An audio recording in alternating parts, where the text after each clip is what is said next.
Muy buenos días, hermanos. Bueno, vamos a continuar con nuestro estudio. Ya este vendría siendo el último tema referente a la doctrina del hombre creado a imagen de Dios. Y bueno, que son otros temas en el libro, pues bueno, como siempre la invitación es a poder seguir investigando y profundizando en los temas que estudiamos aquí por la mañana. Este tema se titula Los pactos entre Dios y el hombre. Y la pregunta que busca responder es, ¿qué principios determinan la manera en que Dios se relaciona con nosotros?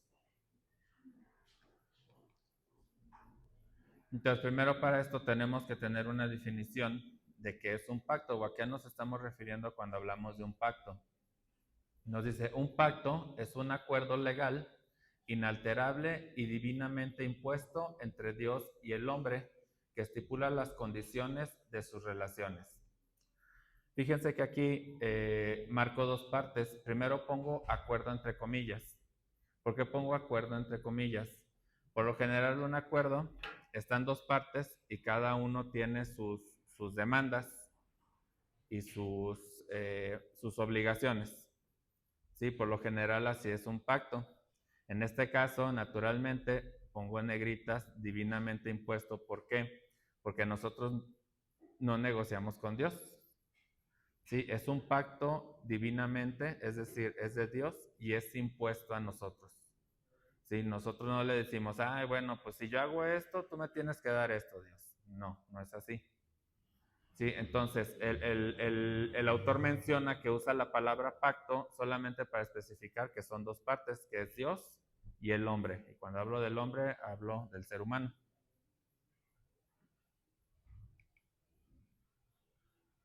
Dice, se suele usar la palabra testamento porque las condiciones fueron puestas solo por una de las partes. De hecho, nos explica en el libro, nos da las raíces, donde se explica esto, las raíces del griego, donde siempre se usa una palabra distinta para la palabra testamento y una palabra distinta para la palabra pacto. Porque en el caso del testamento, ¿cómo es un testamento? No es como que muere la persona y luego voy con un brujo, con un adivino y le digo, es que fíjate que yo quiero que a mí me dejes esto, a mi hermano le dejes esto. Es algo no negociable, ya está ahí. Sí, por eso es un testamento, porque es de una sola parte. Ah. Las relaciones del pacto ocurren en varias formas a lo largo de la escritura. ¿Qué es esto? En toda la Biblia tenemos distintos, por así decirlo, niveles o formas de un mismo pacto, que vamos a ver a continuación. En 2 de Corintios 6:16 nos dice, ¿y qué acuerdo hay entre el templo de Dios y los ídolos? Porque vosotros sois el templo de Dios viviente, como Dios dijo, habitaré y andaré entre ellos. Y esto nos lo señala aquí el autor y nos lo pone porque este es el pacto que hace Dios con nosotros. Dice, y seré su Dios y ellos serán mis pueblos. ¿Sí? Entonces está hablando de un acuerdo, de un pacto. Ahora, el pacto de obras. Este tema fue bastante llamativo, pero revela una cuestión muy interesante. Si se fijan, cuando menciona el autor pacto de obras, ¿a qué nos suena? A una salvación por obras. ¿Sí? Ahora, no estoy hablando de un pelagianismo. ¿Sí? Pelagianismo ya lo vimos, lo estudiamos cuando vimos las 5 solas. Era esta creencia de que podemos ser salvos por obras. Sabemos que no es así. De lo que hablamos aquí de la salvación por obras, estamos hablando específicamente del inicio, del Génesis. ¿Sí? El planteamiento que nos hace en términos generales es este. Cuando Adán y Eva estaban en el Edén, antes de comer del fruto, ¿necesitaban de la gracia? No, ¿verdad? ¿Por qué? Porque no estaban en pecado. Entonces, ¿cómo es que hay un pacto por obras? En Oseas 6:7 dice, pero al igual que Adán, ustedes rompieron mi pacto y traicionaron mi confianza. Entonces fíjense cómo señala que en efecto Adán rompió el pacto. ¿Cuál sería el pacto que Dios hizo con Adán?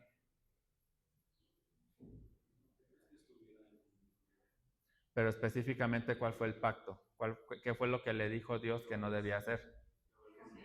Obedecer. Primero que nada, el mandamiento general era obedecer a Dios. ¿Y qué le dijo? De este árbol, dice en Génesis 2:16 y 17, y mandó Jehová Dios al hombre. Entonces le está dando una orden, le está diciendo una ordenanza, le está diciendo obedece. Sí, mandó Jehová Dios al hombre diciendo, de todo árbol del huerto podrás comer, mas del árbol de la ciencia del bien y del mal no comerás, porque el día que de él comieres, ciertamente morirás. ¿Ok? Entonces fíjense cómo este fue el primer pacto que hizo Dios con el hombre. Ahora, vamos a hablar de las señales de un pacto. ¿Qué es esto? Los pactos con Dios en la escritura suelen tener alguna señal.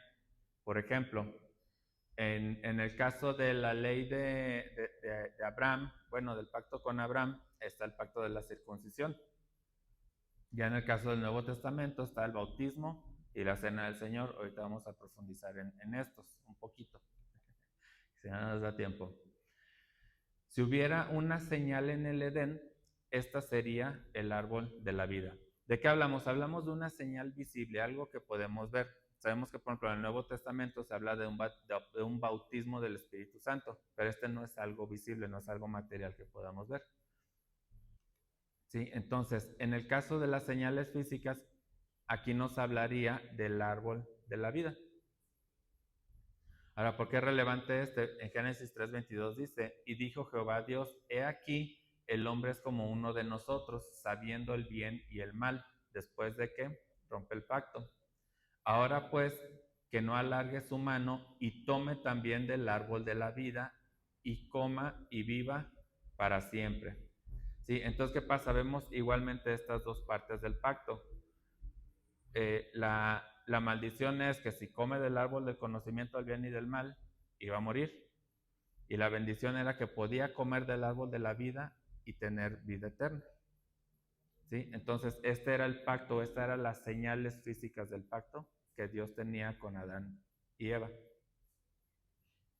Y vemos esto continuamente durante toda la escritura. Ahora dice, ¿por qué definir la relación en el huerto como un pacto? Esto nos recuerda que nuestra relación con Dios, los mandamientos de obediencia y las promesas de bendición no se obtienen de manera automática.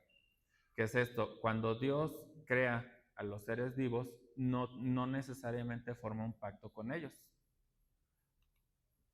Sí, por ejemplo, Dios no hizo pacto con los animales que creó. Sí, Dios hizo un pacto creó primero al hombre y después hizo un pacto con él. Y de nuevo, como hemos visto en temas anteriores, el hombre como ser humano ha recibido un trato distinto al resto de la creación. Además, esto nos ayuda a ver el paralelismo entre esta y las siguientes relaciones del pacto que Dios tuvo con su pueblo. ¿A qué viene todo esta diapositiva? Recordemos que es un estudio de teología sistemática. ¿Sí? Estamos viendo, es una forma de sistematizar los temas que trata la Biblia. Lo vemos de una forma, en un orden distinto al de la Biblia, pero sin desconectarnos de la Biblia, obviamente. Y nos ayuda a aterrizar estos temas. Entonces, lo que plantea el autor dice, bueno, ¿por qué tenemos que meter esa parte de Adán y Eva como un pacto si formalmente o no está escrito así muy descrito como si fuera un pacto? ¿Sí? Porque muchas veces dice Dios, este es el pacto que yo hago con ustedes. Y no se los pone así, pero el chiste es ir viendo cómo se va desarrollando. Y aunque no está explícitamente, se cumple y se sigue cumpliendo ese pacto. Que es precisamente lo que sigue. Nos pregunta, ¿sigue vigente este pacto? ¿Seguirá vigente este pacto que Dios hizo con Adán y Eva? El pacto parece seguir vigente, aunque es imposible cumplirlo de nuestra parte. ¿Por qué podemos decir que sigue vigente? Nosotros, como seres humanos, como veíamos en la sesión anterior, nosotros nacemos ya con la naturaleza o con la tendencia natural a pecar. ¿Sí? Desde que somos bebés, desde que estamos en el vientre, dice, ya tenemos esa tendencia. Es por eso que para nosotros es imposible cumplir con esa parte del pacto. Sin embargo, y bueno, obviamente ya no está el árbol de la vida para que comamos de él y vivamos para siempre, en el sentido físico. Sin embargo, Jesús sí lo cumplió. Sí, Jesús sí lo pudo cumplir. ¿Por qué? Porque él nació sin ese pecado. Y vivió y obedeció a Dios. Entonces él nos demuestra que ese pacto sigue vigente. Ahora, después de ese rompimiento, esa separación que viene con Adán y Eva, no, perdón, el pacto de redención es otro pacto. Este pacto, bueno, en cierta forma sí parte de ahí, pero viene de una necesidad para la salvación del ser humano. ¿En qué sentido? Este me llamó mucho la atención. Recordemos que es una forma de ordenar el conocimiento que tenemos. Este pacto habla de un pacto entre los miembros de la Trinidad. ¿A qué viene esto? Dice, es un acuerdo entre el Padre, el Hijo y el Espíritu Santo, mediante el cual el Hijo aceptó hacerse hombre, ser nuestro representante, obedecer las demandas del pacto de obras en nuestro nombre y pagar el castigo del pecado que nosotros merecíamos. ¿Sí? Este es como, digamos, el acuerdo que hay entre el Padre y el Hijo. La Escritura nos habla de un plan y propósito específico de Dios en el que estuvieron de acuerdo el Padre, el Hijo y el Espíritu Santo a fin de ganar nuestra redención. ¿Sí? Sin este acuerdo no sería posible nuestra salvación y ya hubiéramos desaparecido casi que desde el inicio.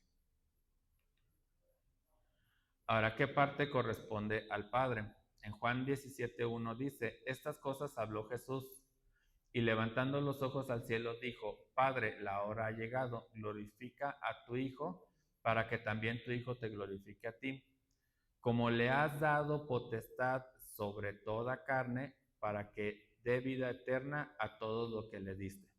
¿Qué está diciendo?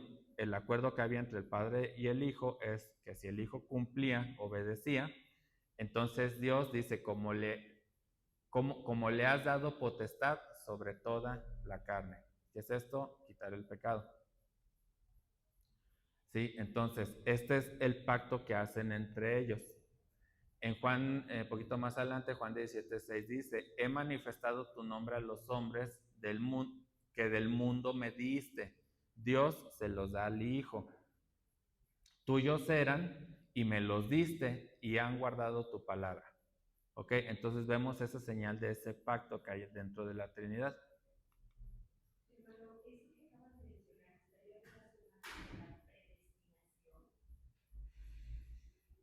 Híjole, es que es otro tema, hermana. Es que el tema de la predestinación tendría que ser un tema por sí solo como para discutir un mes todas las posturas que hay referentes a esto. En la cuestión que dice me diste, ¿no? Porque dice, pues tú me los diste desde antes, está hablando en pasado. Sí debe de tener esa relación, ¿sí? Aunque ciertamente tiene otras implicaciones, pero sí, porque se los dio, ¿sí? Está hablando en pasado. Entonces sí tiene relación. En el caso de el Hijo, en Gálatas 4:4 dice, pero cuando vino el cumplimiento del tiempo, Dios envió a su Hijo, nacido de mujer y nacido bajo la ley. ¿Qué es esto? Jesús cumple su parte. ¿Sí? Dios le da un cuerpo para que Él venga, nazca de mujer y aparte nace bajo la ley. ¿Por qué nace bajo la ley? Para poderla cumplir. En Hebreos 17 nos dice, entonces dije, he aquí que vengo, oh Dios, ¿para qué? Para hacer tu voluntad, como en el rollo del libro está escrito de mí. ¿Sí? Entonces, otra vez, el Hijo está cumpliendo su parte de ese pacto. Y ahí mismo más adelante dice, diciendo primero, sacrificio y ofrenda y holocausto y expiaciones por el pecado no quisiste, ni te agradaron, las cuales cosas se ofrecen según la ley, y diciendo luego, he aquí que vengo, oh Dios, ¿para qué? Para hacer tu voluntad. Quita lo primero para establecer esto último. ¿Sí? Entonces, ahorita vamos a profundizar en ese cambio que hay en el pacto.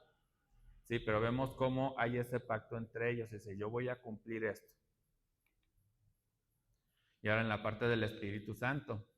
Y Jesús, después que fue bautizado, subió luego del agua, y he aquí los cielos fueron abiertos, y vio al Espíritu Santo de Dios que descendía como paloma y venía sobre él. ¿Sí? Entonces, ¿qué pasa? Una vez que Jesús empieza a cumplir con su parte, viene el Espíritu Santo, ahora a cumplir el Espíritu Santo con su parte. En Juan 14:16 nos dice, y yo rogaré al Padre y os dará otro consolador. ¿Sí? Que esto también en parte de la apologética es, no necesitamos un vicario de Cristo, el vicario de Cristo es el Espíritu Santo, no es ninguna persona. Para que esté con vosotros para siempre. Y el Espíritu de verdad, el cual el mundo no puede recibir porque no le ve ni le conoce, pero vosotros le conocéis porque mora con vosotros y estará en vosotros. ¿Qué es esto? El Espíritu Santo cumple su parte. ¿Sí? Desciende del cielo y está en nosotros. ¿Ok? Entonces es como este acuerdo que hay dentro de la Trinidad. Ahora, este es muy diferente al pacto que Dios hace con nosotros en este sentido. Dice, este pacto es diferente, pues las partes que participan lo hacen como iguales. ¿Sí? Nosotros participamos en el pacto con Dios, pero como decíamos en la definición inicial, ese pacto fue impuesto divinamente. ¿Sí? Nos es impuesto y Dios es quien pone las condiciones, no hay una negociación. ¿Sí? Y nosotros obviamente no estamos a la par con Dios. ¿Sí? En este caso, como es la Trinidad, tanto el Padre, el Hijo y el Espíritu están al mismo nivel, ¿sí? Porque son Dios. ¿Ok? ¿Sí queda claro esta parte? ¿Cómo se relacionan? Vamos a ver precisamente el siguiente tema o el siguiente bloque de temas van relacionados con la Trinidad. Y luego viene el pacto de gracia. ¿Qué pasa? Se rompe la relación con Dios, Adán y Eva comen del fruto y hay una separación con Dios. Entonces, ahora sí es necesaria la gracia. Ahora, los elementos esenciales de este pacto, ¿cuál es? Fue necesario que Dios estableciera otro pacto, medio por el cual el hombre pudiera ser salvado. Sin este pacto, el hombre no podía ser salvado. Sí, la gracia está desde ese momento. Las partes de este pacto son Dios y el pueblo que Él redimirá. Sin embargo, en este caso, Cristo cumple un papel especial como mediador, donde Él cumple por nosotros las condiciones del pacto. ¿Sí? Entonces, la gracia la obtenemos por Cristo, porque Él es quien cumple por nosotros en lugar de nosotros. Nosotros no lo podemos cumplir. La condición para participar en este pacto es la fe. ¿Sí? No hay otra condición, por más que queramos hacer obras nosotros, y si yo me porto bien, le echo ganas y por eso me gano la gracia, sabemos que no se puede. Nuestras obras no pueden agradar a Dios, si no es por medio de Cristo. Romanos 1:17 dice, porque en el Evangelio la justicia con Dios se revela por fe y para fe, como está escrito, mas el justo por la fe vivirá, ¿sí? No por sus obras. Entonces vemos cómo está haciendo referencia a la salvación. ¿Sí? Porque somos justos no por nosotros, sino por la imposición o más bien la imputación de la justicia de Cristo. Romanos 4 del 13 al 15 dice, porque no por la ley fue dada a Abraham o a su descendencia la promesa de que sería heredero del mundo, sino por la justicia de la fe. ¿Qué estamos viendo aquí? Aquí ya es la gracia. Si ya desde Abraham nos está hablando de la gracia, no nos está hablando de las obras, lo aclara aquí, sino por la justicia de la fe. Porque si los que son de la ley son los herederos, vana resulta la fe y anulada la promesa. pues la ley produce ira, pero donde no hay ley tampoco hay transgresión.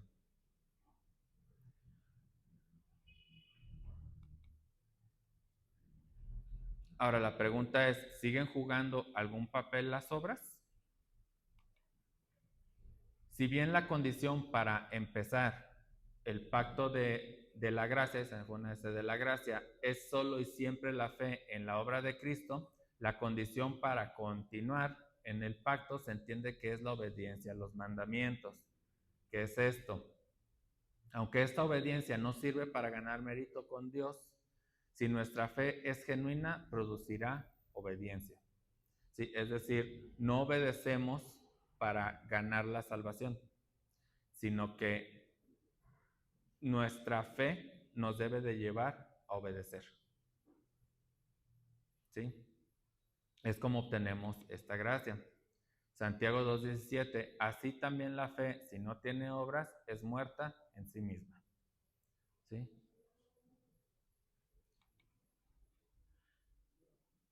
Ahora, la promesa de vida eterna. La promesa de bendiciones en el pacto era una promesa de vida eterna con Dios.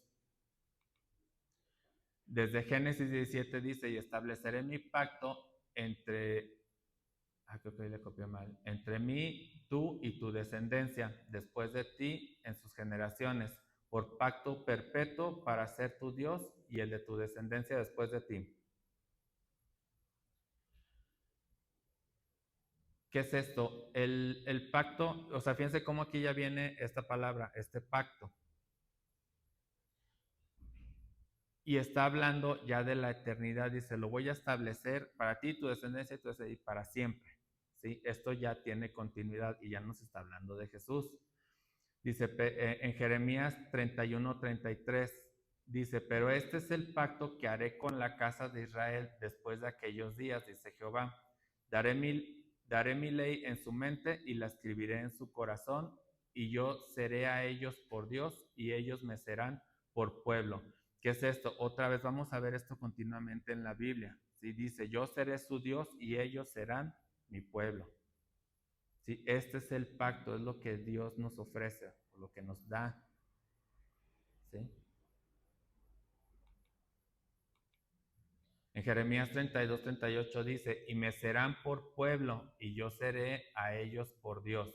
Y les daré un corazón y un camino para que me teman perpetuamente, para que tengan bien en ellos y sus hijos después de ellos. Y haré con ellos, ¿qué dice? Pacto eterno, otra vez. Que no me volveré atrás de hacerles bien y pondré mi temor en el corazón de ellos para que no se aparten de mí. ¿Sí? Otra vez, el pacto que está haciendo Dios con los hombres. En 1 de Pedro 2:9-10 dice, mas vosotros sois linaje escogido, real sacerdocio, nación santa, pueblo adquirido por Dios, para que anunciéis las virtudes de aquel que os llamó de las tinieblas a su luz admirable. Vosotros que en otro tiempo no erais pueblo, pero que ahora sois pueblo de Dios, que en otro tiempo no habíais alcanzado la misericordia, pero ahora habéis alcanzado misericordia. ¿Sí? Dios cumpliendo el pacto que Él prometió. ¿Sí? Somos pueblo adquirido por Dios. Ahora, vamos a profundizar un poquito en este tema de las señales de los pactos. Varían entre el Antiguo y el Nuevo Testamento. ¿Sí? Señales exteriores. En el Antiguo Testamento, la señal del comienzo de la relación del pacto era la circuncisión. La señal de continuación era la continua observancia de las fiestas y leyes ceremoniales que Dios dio al pueblo. Otra vez, las señales visibles, lo que hacemos físicamente. ¿Sí? ¿Qué pasaba cuando se convertían en el Antiguo Testamento? Cuando se convertían al judaísmo, ¿qué tenían que hacer los hombres? Circuncidarse. ¿Sí? Y la señal de que ellos mostraban que seguían respetando, que seguían perteneciendo a ese pacto, era respetando todas las fiestas, las celebraciones que tenían, además de las leyes ceremoniales que tenían, bueno, que podían hacer cuando estaba el templo. En el,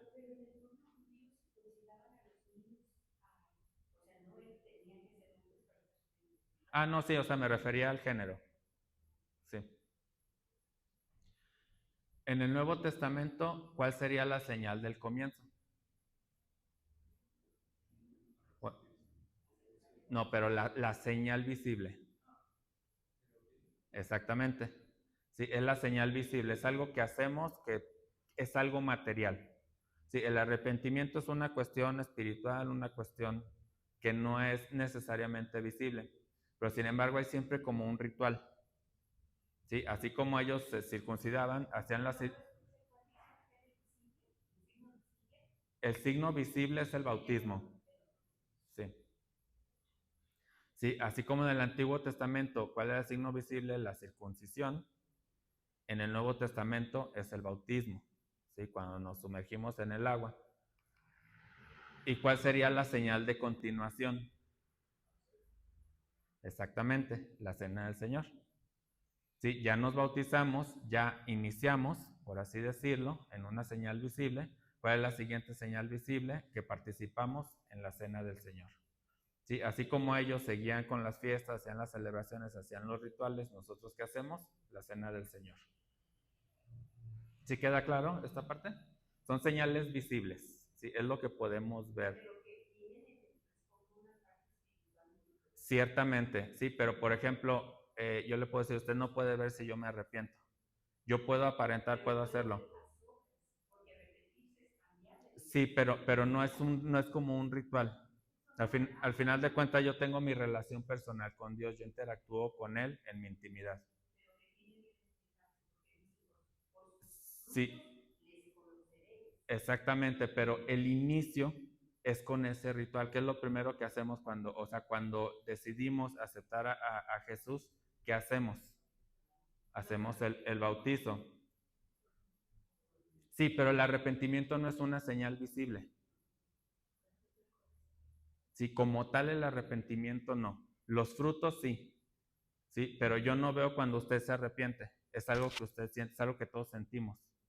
Si yo cuando me arrepiento, ¿qué hago? Primero me arrepiento y a lo mejor puede que esté en mi cuarto yo solo, pero yo no fui y me bauticé yo solo en mi cuarto, fue una señal visible. Sí, es algo físico, algo tangible. Y ahora vamos a ver varias formas del pacto, vamos a tener que ir un poquito rápido.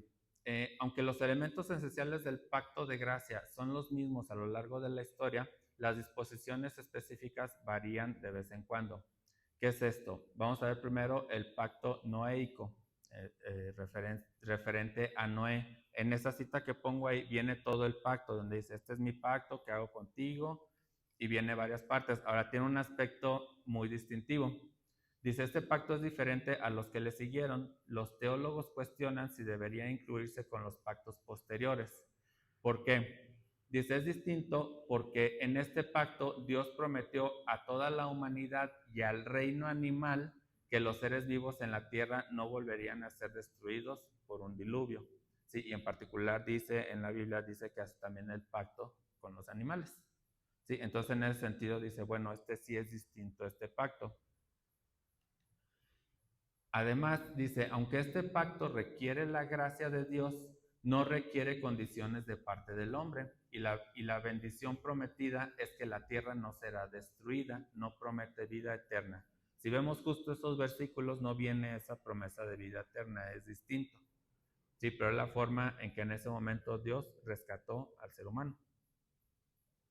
Sí, entonces dice, bueno, ahí se pelean si lo incluimos, si no lo incluimos, ahí ya cuestiones más de teología.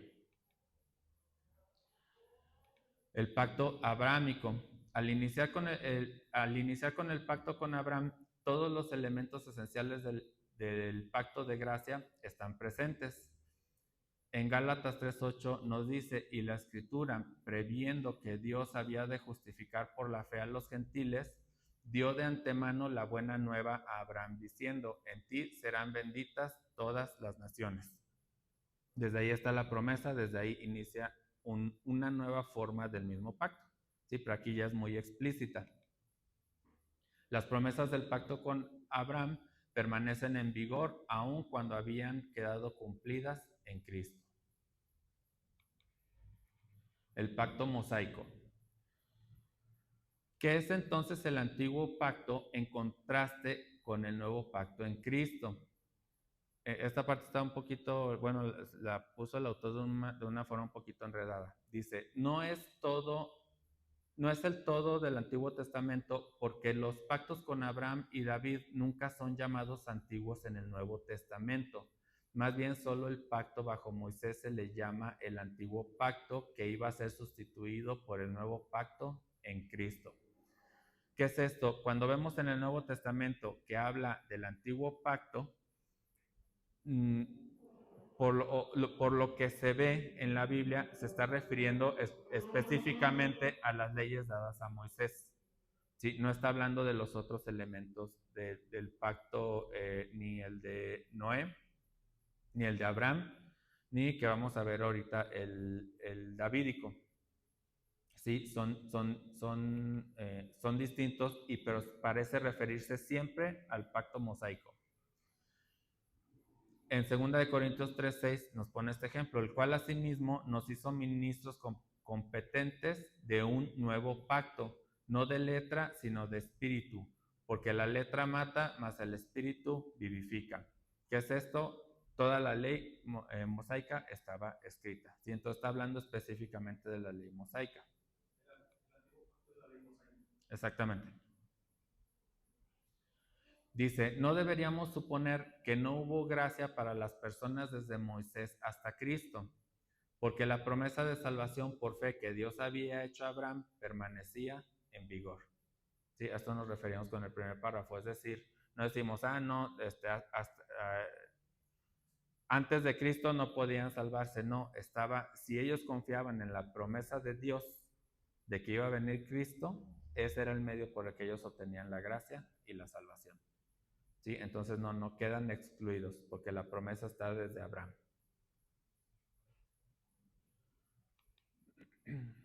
Ahora, el pacto davídico, te lo bueno que es muy breve. Lo que acabas de decir, hermano, hay un ejemplo clásico para decir acerca de la salvación en el Antiguo Testamento. Está Ananías, que recibe al bebé Jesús en sus brazos y dice, ahora sí puedes llevarte lejos, o sea, sí puedes morir, porque ya he visto la salvación.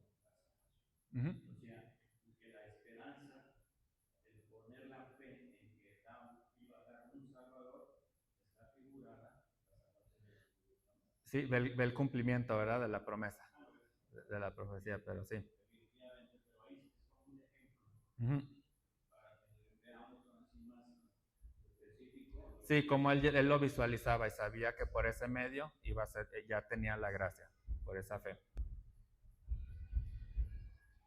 Ahora, el pacto davídico. Este pacto no reemplaza los pactos con Abraham ni Moisés, solo añade una promesa nueva de que el trono de reinado sobre el pueblo de Dios le pertenecerá a David y a sus descendientes. Esto viene en 2 Samuel 7. ¿Qué es esto? La promesa de un reinado davídico eterno se cumplió definitivamente en Jesucristo, el descendiente de David. Y esto lo podemos ver en Lucas 1:32. Este será grande y será llamado Hijo del Altísimo, y el Señor Dios le dará el trono de ¿quién? De David, su padre, y reinará sobre la casa de Jacob para siempre, y su reino no tendrá fin. Entonces, el caso del pacto davídico se añade o se aclara esta parte donde dice que va a ser descendencia de David. Es lo único que digamos que se agrega o este elemento. Y luego esto ¿a qué nos lleva? Pues al nuevo pacto. El nuevo pacto cumple las promesas que habían sido hechas mucho antes en Jeremías. ¿Sí? ¿Qué nos dice el autor? Lo primero que nos dice, este pacto es mucho mejor que el pacto anterior.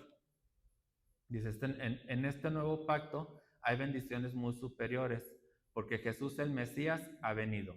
Él ha vivido, ha muerto y ha resucitado entre nosotros y ha expiado de una vez y para siempre todos nuestros pecados. ¿Qué es esto? Nosotros ya vivimos bajo esa parte de la ley ya cumplida. ¿Sí? Entonces ya tenemos ese acceso directo a Dios. Bueno, ese acceso por medio de Cristo a Dios. ¿Sí? No hacemos rituales, no tenemos que hacer sacrificios en el templo, no tenemos que viajar a Jerusalén, hacer sacrificios, hacer muchas cosas. Nosotros ya cumplida esa promesa, Somos limpios de pecado por medio de Cristo. Este es el pacto eterno en Cristo, por medio del cual tendremos comunión eterna con Dios, y Él será nuestro Dios y nosotros seremos su pueblo. Hace mucho énfasis en esto, porque la Biblia hace mucho énfasis en esto. En el libro vienen como unas 30 citas más o menos, donde se repite esto. Él será nuestro Dios y nosotros seremos su pueblo, expresado de distintas formas, pero siempre nos repite esto. Sí, hermano.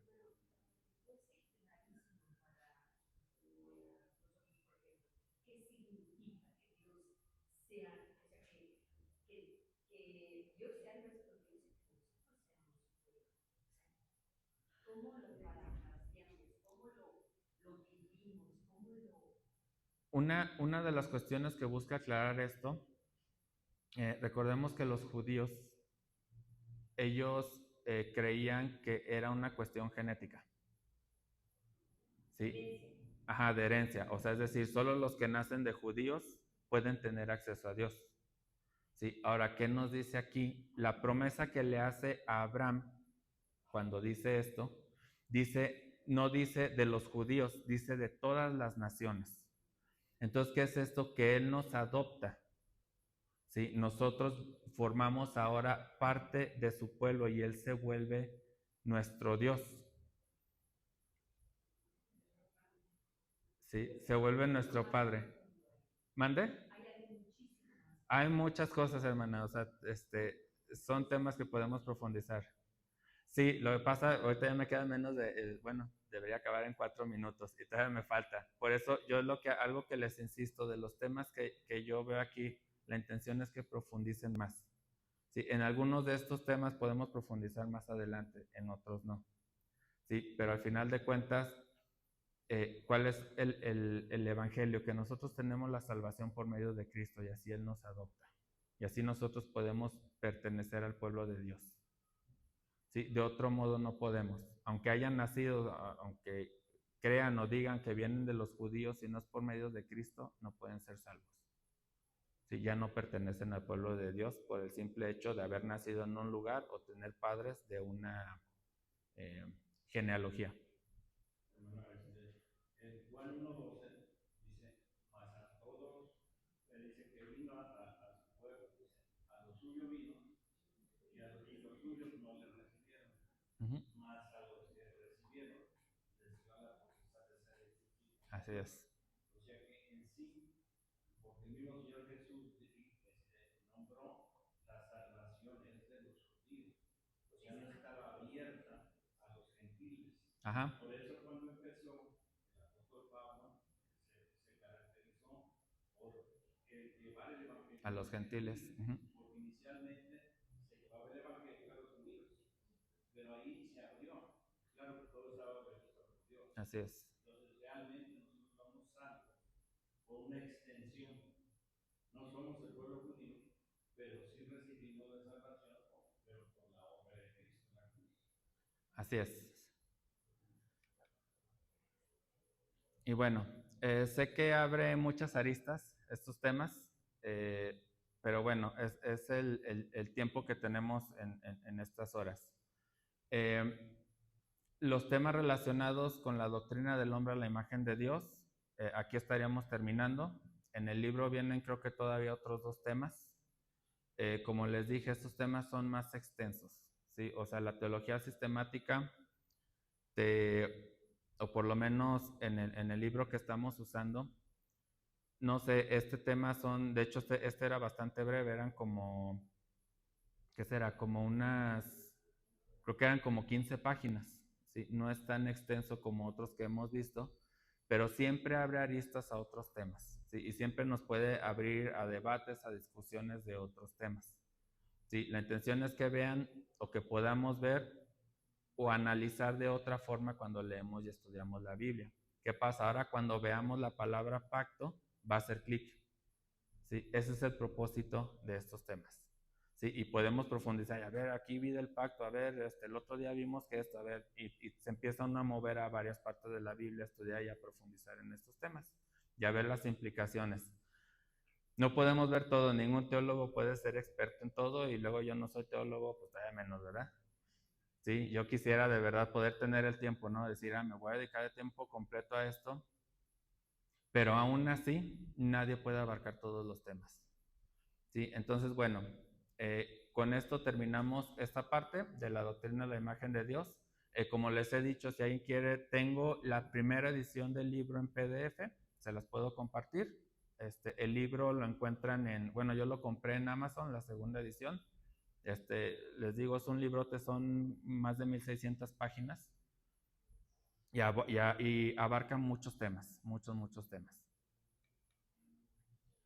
Entonces, los temas que vimos fue la creación del hombre, la naturaleza del hombre, el hombre como varón y hembra, el pecado y el que vimos hoy, los pactos entre Dios y el hombre. Les recuerdo que están todos grabados. Tengo grabados, nada me faltó uno de las 5 solas, pero todos los demás están grabados. Tengo las diapositivas y tengo el libro, para quien guste me puede decir y con gusto les puedo compartir los vínculos a los archivos. Y tengo un canal en YouTube, pero no es mi intención promover el contenido, es nada más por si les quedó alguna duda o quieren alguna referencia o algo que haya dicho aquí que lo quieran cotejar ahí, o si se perdieron una sesión y la quieren retomar, pues ahí están grabados los videos. Ahora, a partir del próximo domingo vamos a empezar a hablar de la Trinidad. Van a ser 4 sesiones. Los temas, estoy viendo si me meto en unos problemas o no, porque hay unos temas bastante que pueden sonar bastante delicados o que pueden ser complicados de entender por términos y palabras que se usan. Por ejemplo, hablar de la unión hipostática tiene varias implicaciones, pero bueno, ya tengo por lo menos el primer tema y yo espero ya la próxima sesión darle la lista de temas que vamos a ver referentes a la Trinidad. En este caso, solo una parte del material saldría de ese libro, el resto lo sacaría de otros materiales, de otros libros. Por ahí encontré un libro que está gratuito en Amazon, muy bueno, que se los puedo recomendar la próxima sesión. Pero bueno, la intención es, de nuevo, ver una parte del todo, ¿sí? No nos alcanza para ver, no me alcanza a mí ni el tiempo ni el conocimiento, y no nos alcanza el tiempo para poder profundizar así de lleno en este tema. De nuevo, la intención es que si algo les dijo aquí, a ver, no me quedó esto, ay, como que no te creo, Emanuel, es válido, pueden profundizar. ¿Sí? Esa es mi intención y es mi propósito con el tiempo que le damos a estos temas. ¿Ok? Bueno, entonces el próximo domingo iniciamos con la Trinidad y bueno, yo esperaría que fueran solo 4 sesiones. Y bueno, hermanos, ya se nos acabó el tiempo. Les agradezco mucho por asistir, de verdad. Ya a mí me ha edificado mucho preparar estos temas. Les insisto en que no es tiempo suficiente, no solo para que yo dé un tema, sino para que ustedes estudien. De verdad deben de tratar de profundizar, de estudiar más estos temas. Hay muchísimo más que tocar de estos temas, las respuestas que hubo históricamente referente a la Trinidad también es meterse a concilios, a muchos temas, también hay bastante profundidad en esto. No se limiten, por favor, no tengan miedo. Sí, les digo que a mi esposa cuando llegó el libro dijo, es que teología, eso suena muy, no lo voy a poder, no, ya lleva como 3, 4 capítulos. Sí, no le tengan miedo por el nombre, o sea, que diga teología no es algo, no tengo que dedicar, no, hay que estudiarlo, no hay que tener miedo y van a ver que a mí lo que más me gusta es que más que respuestas me salen más dudas y me ayuda a profundizar, a tratar de entender más, a ver distintas posturas. Y hay que tener esa apertura, siempre va a haber, en algunos temas, incluso en el libro te dice, está esta postura y está esta otra postura. ¿Sí? A veces va a haber más de una postura. Entonces hay que tener esa madurez también para decir, bueno, yo me cargo más hacia esta postura, pero también la otra postura tiene sus puntos. ¿Sí? Por lo general es así. Ok, bueno, muchas gracias hermanos y bueno, voy a concluir con una oración. Bendito Dios Padre nuestro, te damos gracias en esta mañana por este tiempo, Padre, gracias por las enseñanzas que nos dejas, Padre mío, gracias porque tú en tu misericordia, Padre, nos diste estos pactos, Padre, ese acceso para poder estar contigo por la eternidad, Padre mío. Gracias por tu amor, gracias por tu misericordia, Padre. También te doy gracias por la vida de mis hermanos que asisten, que participan, Padre mío. Te pedimos que todo este estudio, Padre, sea de edificación, sea de formación para nosotros, que podamos seguir creciendo en ti, seguir aprendiendo de ti, Padre mío. Tú nos enseñas, tú nos has dicho que entre más estudiamos, Padre mío, más nos podemos parecer a ti. No mucho, Padre mío, nunca vamos a estar cerca, Padre mío, pero sí podemos acercarnos más a ti por medio del estudio. Síguenos cuidando, síguenos guiando, Padre mío. Te ponemos en tus manos el culto que está por iniciar. Te pedimos que pues tú lo guíes, Padre, que sea de gran bendición, que podamos cantarte, Padre mío, gozándonos en tu presencia. Te damos gracias, Padre, y todo esto te lo pedimos y te lo agradecemos en el nombre del Señor Jesucristo. Amén. Gracias, hermanos.